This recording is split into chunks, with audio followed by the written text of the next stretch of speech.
Mega TV நேயர்களுக்கு வணக்கம். நான் டாக்டர் நித்யா, சித்தா ஃபிசிஷியன். தலைமுடி சார்ந்த பிரச்சனைகள் தாங்க இன்றைக்கி பெரும்பாலும், அதுவும் ஒரு 30-35 வயதை கடந்த நபர்களுக்கே இந்த கிரே ஹேர் இளநரை பிரச்சனை பெரும்பாலும் இருக்குது. இந்த இளநரை வர்றதுக்கான காரணங்கள் என்ன? நிறைய காரணங்கள் இருக்குது. இப்போ ஹெரிடிட்டி ஒரு ரீசன் அப்படின்னு சொல்கிறோம். அதை தாண்டியும் இன்னும் நிறைய காரணங்களால் இந்த நரைமுடி பிரச்சனை இருக்குங்க. இந்த நரைமுடியை நம்ம எப்படி சரி செய்யலாம்? எதனால் ஏற்படுது? முதல் காரணம் அப்படின்னு பார்த்தோம்னா உடல் உஷ்ணம், அதாவது பித்தம். இந்த பித்தம் சொல்கிற விஷயம் உடல் அதிகமாகும்போது தான் நிறைய பிரச்சனைகள் நமக்கு ஏற்படுது. தலைமுடி நமக்கு வெண்மை நிறத்தில் மாறுறதுலேருந்து கண் எரிச்சல், தோல் சம்மந்தப்பட்ட பிரச்சனைகள், அதிகமான தோல் வெடிப்பு, இந்த பிரச்சனைகள் எல்லாமே ஏற்படுதுங்க. அப்போது இதை தாண்டி வேறு என்னென்ன காரணங்கள்? நியூட்ரிஷன் டிஃபிஷியன்சி ஒரு முக்கியமான காரணம். ஸோ நம்ம தலைமுடி நல்லா ஆரோக்கியமாக கருகருன்னு இருக்கணும்னா அயன், அதனோடு சேர்ந்து இந்த ஹீமோக்ளோபின். ஸோ அயன் டிஃபிஷியன்சி தான் இன்றைக்கி பெரும்பாலும் நிறைய பேருக்கு இருக்குது. ஹீமோக்ளோபின் லெவல் எவ்வளோ இருக்குன்னு நம்ம செக் பண்ணிக்கணும். அடுத்து முக்கியமான காரணம் ஸ்ட்ரெஸ் அண்ட் டிப்ரெஷன். ஸோ இந்த ப்ராப்ளமும் இன்றைக்கி நிறைய பேருக்கு இருக்குங்க. இந்த ஸ்ட்ரெஸ் லெவல் அதிகமாகிட்டே இருந்துச்சுன்னா கண்டிப்பாக தலைமுடி சார்ந்த பிரச்சனைகள், நரைமுடி பிரச்சனையும் நிறைய பேருக்கு வருது. ஸோ அப்போ இந்த வெண்மை நிறத்தில் இருக்கக்கூடிய இந்த முடியை நம்ம எப்படி மாற்றுவது, வராமல் தடுப்பது எப்படி? கொஞ்சம் 1-2 இருந்துச்சு, அதுக்கப்புறம் கொஞ்சம் கொஞ்சம் ஸ்ப்ரெட் ஆச்சு, இப்போ கம்ப்ளீட்டாக வெண்மை நிறமாக மாறிடுச்சு, ஏஜ் வந்து 40 தான் ஆகுது. இந்த மாதிரி பிரச்சனைகளும் நிறைய பேருக்கு இருக்குது. ஸோ ஆண்களுக்கும் பெண்களுக்கும் இது ஏற்படுது. அடுத்து நம்மளுடைய உணவு முறை, அதிகமான உப்பு சேர்த்து உணவு எடுக்க கட்டாயம் நமக்கு நரைமுடி பிரச்சனை அதிகமாகவே வந்துட்டுருக்குங்க.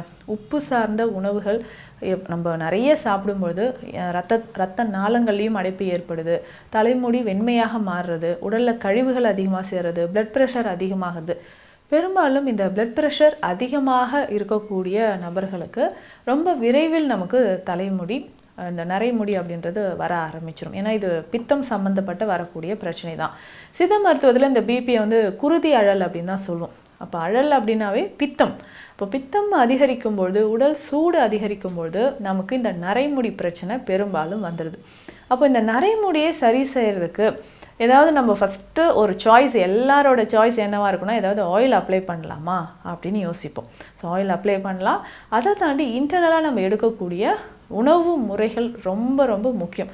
ஸோ உள்ளுக்குள்ளே நம்ம எடுக்கக்கூடிய உணவுகள் நல்ல நியூட்ரிஷன், அந்த சத்துக்கள் நிறைஞ்சிருக்கும் பொழுது தான் தலைமுடி நமக்கு கருமையாக மாறும். ஸோ இந்த தலைமுடி நமக்கு கருமையாக மாறுறதுக்கு வாய்ப்பு இருக்கா அப்படின்னு கேட்டிங்கன்னா, ஸோ ஃபஸ்ட்டு நம்ம இந்த உணவுகள் எல்லாமே எடுக்க கொஞ்சம் கொஞ்சமாக அந்த வெள்ளை முடி வருது பார்த்திங்களா, அது நமக்கு குறைய ஆரம்பிச்சிடும். ஸோ அதுக்கப்புறம் நமக்கு நரைமுடி நமக்கு கொஞ்சம் கொஞ்சமாக குறையுது, கருமை நிறமாக மாறுவதற்கு கொஞ்சம் கொஞ்சம் சாத்தியக்கூறுகள் இருக்குது அப்படின்னு சொல்லலாங்க. ஸோ ஒரு 50% நமக்கு நல்ல ரிசல்ட் இருக்கும்.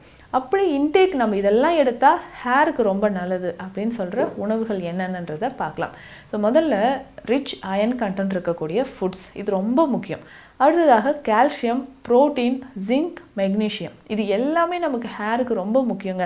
நம்ம நினச்சிட்டு இருக்கோம் நல்லா ஒரு இரும்பு சத்து இருக்கிறது மட்டும் சாப்பிட்டா போதும், ஹேருக்கு ரொம்ப நல்லதுன்ட்டு. ஸோ ஜிங்க், மெக்னீஷியம் இதுவுமே ஹேர் க்ரோத்துக்கு, ஹேர் ரூட் நமக்கு நல்லா ஸ்ட்ராங்காக இருக்கிறதுக்கும் இது ரொம்ப ரொம்ப யூஸ்ஃபுல்லாக இருக்கும். இந்த சத்துக்கள் இருக்கக்கூடிய உணவுகளும் நம்ம சாப்பிடும்பொழுது தான் தலைமுடி நமக்கு ஆரோக்கியமாக இருக்கும், இந்த வெள்ளை முடியும் வராமல் தடுக்கப்படுது. ஸோ அப்படி நம்ம சாப்பிடக்கூடிய உணவுகள், நல்ல இரும்பு சத்து இருக்கக்கூடிய உணவுகள், இது எல்லாமே நிறைஞ்சிருக்கக்கூடிய உணவுகள் அப்படின்னு பார்த்தோம்னா ஃப்ரூட்ஸ்லேருந்து நம்ம பார்க்கலாம். ஸோ அதிகமாக டெய்லி இந்த ஃப்ரூட் நீங்கள் கண்டிப்பாக சாப்பிட்ணுன்னா மாதுளை, அத்திப்பழம் ரொம்ப ரொம்ப சிறந்தது. இதில் முக்கியமாக அத்தி பிஞ்சு அப்படின்ற ஒரு விஷயம் இருக்கும். ஸோ அத்தி பிஞ்சு அப்படின்னு சொல்கிறது இரும்பு சத்து அதிகமாக இருக்கக்கூடியது, மற்றும் இதில் துவர்ப்பு சுவை இருக்கிறதும் பார்த்திங்கன்னா உடலில் இருக்கக்கூடிய அந்த கழிவுகளை எல்லாமே வெளியேற்றக்கூடியது. அத்தி பிஞ்சோ இல்லை அத்திப்பழமோ டெய்லி ரெகுலராக நம்ம எடுத்துக்கலாம். அடுத்ததாக மாதுளை, அதுக்கப்புறம் டேட்ஸ், இந்த பேரிச்சம்பழம். ஸோ இதுலேயுமே நம்மளுடைய தலைமுடி வளர்ச்சிக்கும் சரி, நம்ம தலைமுடி வெண்மை நிறமாக மாறாமல் இருப்பதற்கும் இதில் அதிகமான சத்துக்கள் இருக்குது. முக்கியமாக இந்த ஒமேகா 3 ஃபேட்டி ஆசிட்ஸ் இருக்கக்கூடிய பொருட்களை அதிகமாக சாப்பிடணும். இந்த ஒமேகா 3 ஃபேட்டி ஆசிட்ஸ் எதுலங்க அதிகமாக இருக்குது? இது வந்து குட் கொலஸ்ட்ரால் அப்படின்னு சொல்கிறோம். இது இந்த சீட்ஸில் நிறையவே இருக்குங்க. ஸோ விதைகளில் அதிகமாக இருக்குது. பூசணி விதை, வெள்ளரி விதை, நம்மளுடைய வேர்க்கடலை, ஆல்மண்ட், இதில் எல்லாமே அதிகமாக இருக்குது. ஸோ ரெகுலராக இதை டெய்லி ஒரு ஸ்பூனாவது நம்ம சாப்பிட்டுட்டு வரலாம். இல்லை சின்ன சின்ன மீன் வகைகள் இருக்குது பார்த்தீங்களா, இதுலேயுமே ஒமேகா 3 ஃபேட்டி ஆசிட்ஸ் அதிகமாக இருக்குது. ஸோ இந்த சின்ன சின்னவைக இந்த மத்தி மீன், சால மீன் இதெல்லாம் சொல்கிறோம் இல்லைங்களா, இதில் ஒமேகா 3 ஃபேட்டி ஆசிட்ஸ் அதிகமாகவே இருக்குது. இதையும் நம்ம ரெகுலராக சாப்பிட்டுட்டு வரலாம். முக்கியமாக பப்பாளி, கேரட், பீட்ரூட் இதுலேயுமே நம்ம தலைமுடிக்கு தேவையான சத்துக்கள் நிறைஞ்சிருக்கு. இன்னொரு முக்கியமான விஷயம், இப்போது மாம்பழ சீசன் வரப்போகுது.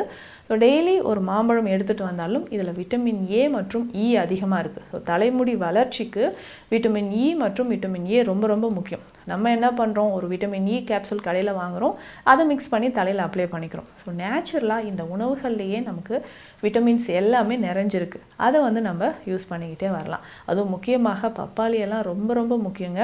ஸோ தினம்தோறுமே இல்லை வாரத்திற்கு 2-3 நாளாவது நம்ம பப்பாளியை பயன்படுத்தலாம்.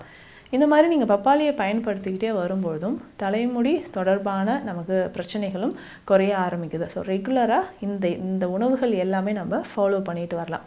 முக்கியமாக கீரை வகைகள் சொல்லவே வேண்டாம். தலைமுடி வளர்ச்சி நல்லா இருக்கணும், இல்லை இந்த கிரே ஹேர் மறையணும்னா கீரை வகைகள் ரொம்ப ரொம்ப முக்கியங்க.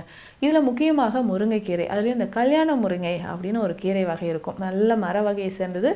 அங்கங்கே நமக்கு முட்கள் மாதிரி இருக்கும். ஸோ அந்த கல்யாண முருங்கை இலையும் நம்ம கூட்டு மாதிரி செய்து பயன்படுத்தலாம். வெந்தயக்கீரை, பொன்னாங்கண்ணி இதுலேயுமே சிவப்பு நிறத்தில் இருக்கக்கூடிய பொன்னாங்கண்ணியை நீங்கள் யூஸ் பண்ணிக்கலாம். சிவப்பு நிறத்தில் இருக்கக்கூடிய பொன்னாங்கண்ணி கீரை ரொம்ப ரொம்ப சிறந்தது. இதையும் நீங்கள் பயன்படுத்திகிட்டே வரலாம். கரிசலாங்கண்ணி, வல்லாரை இது எல்லாமே நமக்கு நரைமுடி வராமல் தடுக்கக்கூடிய விஷயங்களாக இருக்குது. அதே மாதிரி நம்மளுடைய சிறுதானிய வகைகளில் கேழ்வரகு, கம்பு ரொம்ப முக்கியம். இந்த பாரம்பரிய அரிசி வகைகளில் இந்த கருப்பு கவுனின்னு சொல்கிறோம் இல்லைங்களா, இந்த மாதிரி அரிசி வகைகளை நம்ம பயன்படுத்தும் பொழுதும் உடலில் சரும பிரச்சனைகள் மட்டும் இல்லை, எலும்புகளுக்கும் இது ரொம்ப ரொம்ப நல்லது. தலைமுடி வளர்ச்சிக்கும் இது ரொம்ப ரொம்ப நல்லது அப்படின்னு சொல்லலாம். இல்லை ஒருவேளை எனக்கு இப்போது வெள்ளை முடி இருக்குது, நரைமுடி இருக்குது, இதை மறைக்கிறதுக்கு ஏதாவது நேச்சுரல் ஹேர் டை இருக்கா? இதுதான் நிறைய பேரோட ஒரு தேடலாக இருக்குது. அப்போது எனக்கு இந்த கெமிக்கல்ஸ்லாம் இருக்கக்கூடிய ஹேர் டை யூஸ் பண்ணால் தலையில் டேண்ட்ரஃப் அதிகமாகுது, இல்லை சின்ன சின்ன பாயில்ஸ் மாதிரி வருது, சருமத்தில் தோல் சார்ந்து வரக்கூடிய பிரச்சனைகள் நிறைய இருக்குது, இது எல்லாமே நிறைய பேர் சொல்கிறீங்க. அப்போது இந்த மாதிரி தலையில் வரக்கூடிய பிரச்சனைகளை தடுத்து நேச்சுரலான ஹேர் டை ஏதாவது இருக்கா அப்படின்னு கேட்டிங்கன்னா நிச்சயமாக இருக்குது. அப்போ சித்த மருத்துவத்தில் இந்த ஹேர் டேயை நம்ம யூஸ் பண்ணிக்கலாம். வீட்டிலே கூட இதை நம்ம ரெடி பண்ணலாம். முதல்ல திரிஃபலா சூரணம் நம்ம எடுத்துக்கணும். திரிஃபலா சூரணம் அப்படின்னு சொல்கிறது கடுக்காய், நெல்லிக்காய், தாண்டிக்காய் இது மூன்றுமே சேர்ந்தது தான். இந்த திரிஃபலா சூரணம் ஒரு 2 டீஸ்பூன் அளவுக்கு எடுத்துக்கணுங்க. இதில் அவுரி பொடி ஒரு 2 டீஸ்பூன், மருதாணி பொடி ஒரு 2 டீஸ்பூன் அளவுக்கு எடுத்துகிட்டு இதில் நல்ல ஹாட் வாட்டரை விட்டு மிக்ஸ் பண்ணி அப்படியே வச்சிடணும். ஸோ நைட் ஃபுல்லாக இதை அப்படியே இருந்த பிறகு காலையில் இதை தலையில் அப்ளை பண்ணிக்கிட்டே வரணும். ஸோ இது வாரத்துக்கு ஒரு 2-3 தடவை நம்ம அப்ளை பண்ணோம். ஸோ ஃபஸ்ட் டைம் லைட்டாக நமக்கு கலர் சேஞ்ச் ஆகும். செகண்ட் டைம் அடுத்த நாளே கூட நம்ம இதை யூஸ் பண்ணலாம். ஸோ 2 நாட்கள் தொடர்ந்து யூஸ் பண்ணிட்டோம்னா நேச்சுரலாக நமக்கு தலைமுடி கருமை நிறமாக மாற ஆரம்பிக்கும்.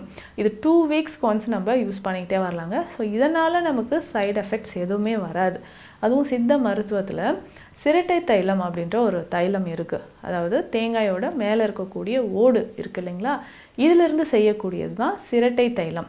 ஸோ இதுவும் தேங்காய் எண்ணெயும் ஈக்குவல் அமௌண்ட் மிக்ஸ் பண்ணிடணும். நல்லா மிக்ஸ் பண்ணிவிட்டு இதை வாரத்துக்கு ஒரு 2 முறை நல்லா அப்ளை பண்ணிவிட்டு ஹேர் வாஷ் பண்ணிக்கிட்டே வரணும். ஸோ இந்த மாதிரி செய்யும்போதும் தலையில் நரைமுடி கொஞ்சம் கொஞ்சமாக நமக்கு மறைய ஆரம்பிக்கும். ஸோ நரைமுடி அப்படின்ற ஒரு பிரச்சனை நம்மளுடைய லைஃப் ஸ்டைல், பாடியில் அதிகமான உஷ்ணம் இருக்கிறது, தூக்கமின்மை பிரச்சனை, நியூட்ரிஷன் டிஃபிஷியன்சி இருக்கிறது, இது எல்லாமே சேர்ந்து அதனால் வரக்கூடியது தான். அப்போது இதை சரி செய்கிறதுக்கான வழிமுறை, உணவு முறைகள் எல்லாமே நம்ம பார்த்தோம். உங்களுக்கு யூஸ்ஃபுல்லாக இருக்கும்னு நினைக்கிறேன். மீண்டும் அடுத்த பதிவில் சந்திக்கலாம். நன்றி.